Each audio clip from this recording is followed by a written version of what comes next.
Hey everybody, Motorpoet 59 here. Well, it is that time again. Time for the midterm and the primaries that precede them.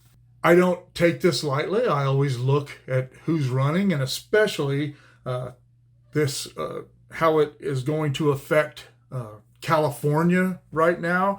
So blue out here, and I like to take a look at who's doing what, and I'm going to talk about the gubernatorial candidates because most of them I had never even heard of. And so let's start with who all is running for governor, who's going to be involved in the primary, I should say. Armando, and this is in no particular order or party affiliation or anything. I just wrote these down as I saw them in one of these guides. Armando Perez Serado, Democrat from Orange, California. Luis Javier Rodriguez, Green Party from San Fernando. Rionette Sinem, no party affiliation, Nevada City, which is up in Gold Country, up around Sacramento in that area. I guess she's from Nevada City. Her campaign mailing address is in Sacramento, but she's a two-time mayor of Nevada City, so I'm assuming that's where she lives. Anthony Tramino. Now, I'd heard this name associated with business. I'd seen it in the news and in stuff like that where the business world is concerned. I didn't dig into anything about any of these candidates, really. I just kind of took it on top and then looked into it a little bit after I wrote this down.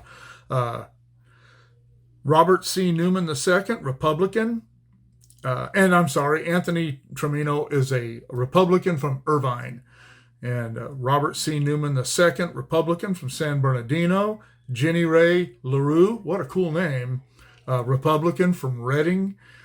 Serge Franklin, no party affiliation, from Dublin, which is up in the Bay Area, if I'm not mistaken. Correct me if I'm wrong. James Hannock, no qualified party. I'd never heard that term before, but I looked into it, and a no qualified party is that in California, the party this person was affiliated with was not recognized as a political party and therefore wasn't qualified as a party. He's from Inglewood. Joel Ventresca, Democrat from San Francisco. Joel, I don't know. Leo Zaki, another name I'd heard in the business world. His family owns Zaki Farms, which is a gigantic poultry company. Republican from Los Angeles. And the only name that I had heard as far as politics, other than Gavin Newsom, was Brian Dolly. And I didn't even know how to pronounce his name because I'd never heard it said before. I'd only read it. I had to go find a deal on YouTube where his name was actually spoken. So I hope that person was pronouncing it correctly. A Republican from Bieber, which is up around near Redding. Marianne B Dawson, no party affiliation, from Blue Jay, which is up by Lake Arrowhead, Big Bear. I had a friend who lived in Lake Arrowhead for many years, and I've actually eaten at a restaurant in Blue Jay quite a few times. Beautiful little town. Daniel R. I don't know if it's Mercuri. I don't know if it's Mercury or Mercury or how it's pronounced. A Republican from Simi Valley. Christian Raul Morales, a Republican from Torrance, and of course, Gavin Newsom. I didn't do a lot of digging into this. I looked at their statements in these voter guides, and I looked up a couple of things about a couple of them on the internet. And if it says it on the internet, it must be true.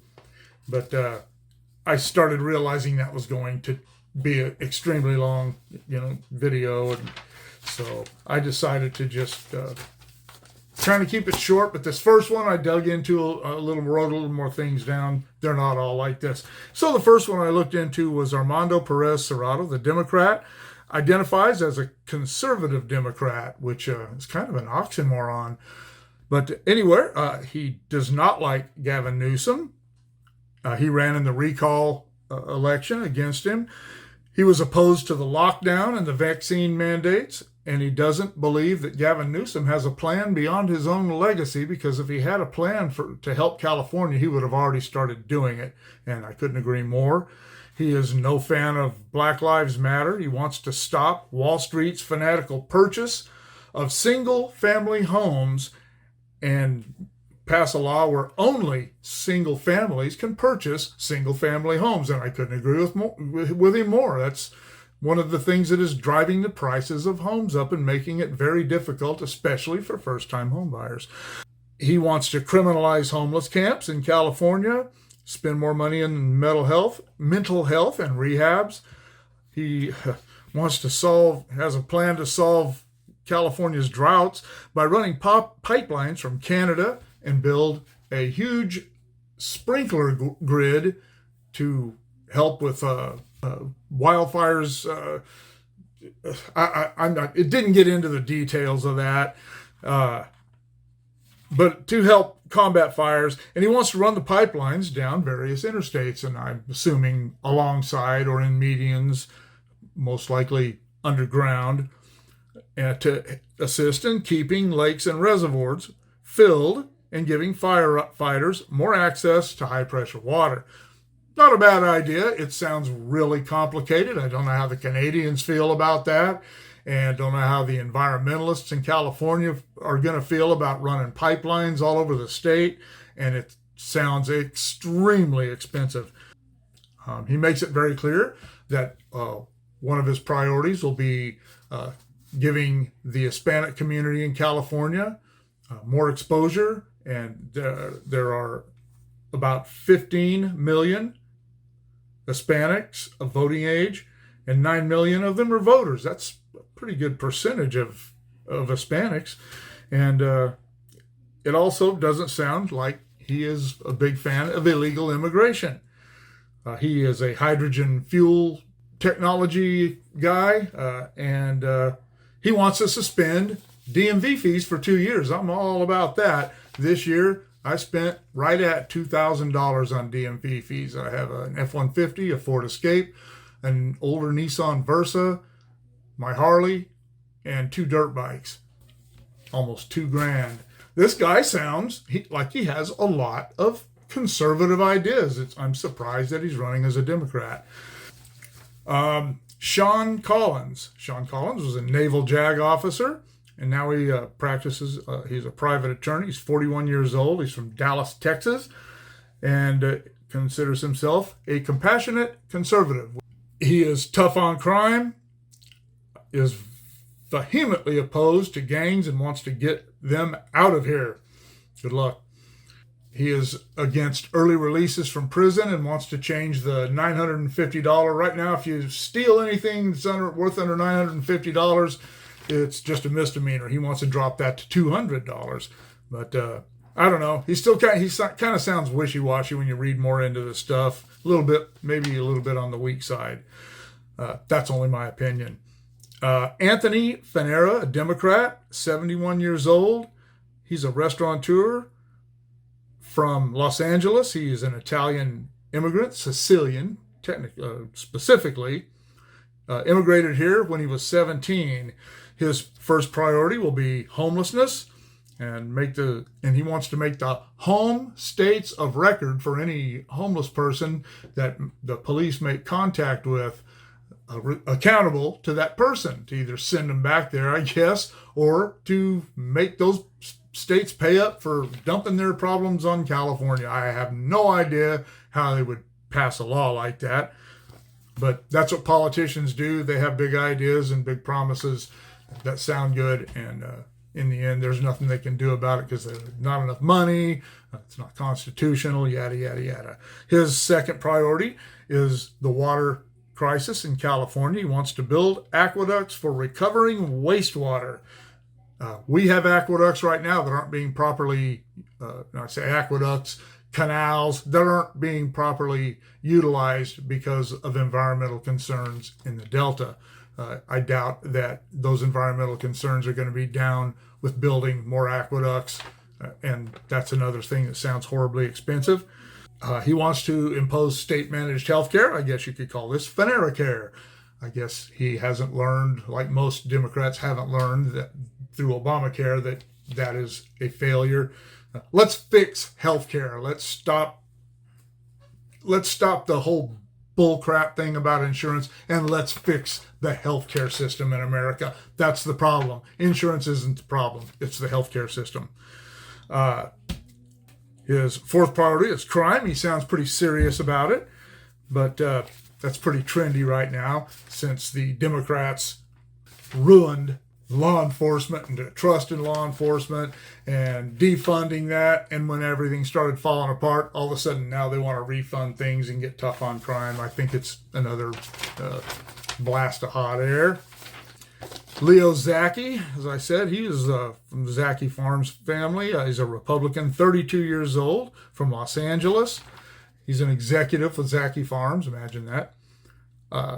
He has plans for drought, homelessness, cost of living, and wildfires, but seems mostly dedicated to fixing the hostile business environment in California. I didn't get into details, it just said that. Jenny Ray Luria, again, really a cool name. That's the only real reason I looked into her a little bit. Businesswoman from Redding, California. Her age is not listed, and there's no information about her family. I don't know why the thing I read said that, but nothing about her family, and that's okay with me. I don't care. She's originally from Tennessee, and her priorities are, number one, managing forests. Awesome idea. We could have saved so much tragedy and heartache in the Camp Fire and some of the other fires since if the Democrats who are so indebted to the environmental lobby in California would manage our forests correctly. Her number two priority, homelessness. Number three, housing costs. Brian Dahle, a Republican, 57 years old. He's the incumbent senator of the 1st District in California, which is up north. His wife, Megan, assumed his seat in the 1st District in the Assembly. And his priorities are crime, homelessness, cost of living, hostile business, practices and taxes, fiscal responsibility. And he was the only candidate that I saw anything in their statements about that talked about fiscal responsibility. So I don't know. Sounds like a pretty solid guy. Probably the one that's going to get my vote. And this last one, Marianne B Dawson. Hardcore. She's a no party affiliation. She's a hardcore conservative. The only reason I dug into this, I'll show you in a minute, but she's a hardcore conservative, pro-life, pro-gun, pro-death penalty, pro-law enforcement, anti-student debt relief. And what got my attention was her statement in this guide. F all politicians. You got to love and respect that. It's unlikely she'll go anywhere with that, but she put it out there, and I like that. There are 12 Republicans running, 6 no party affiliations, and that doesn't mean these are independents. They just have chosen no party. 4 Democrats and 2 Green parties. What do you think? Who are you going to vote for? Are you thinking about voting away from the party you're in, whatever party that is?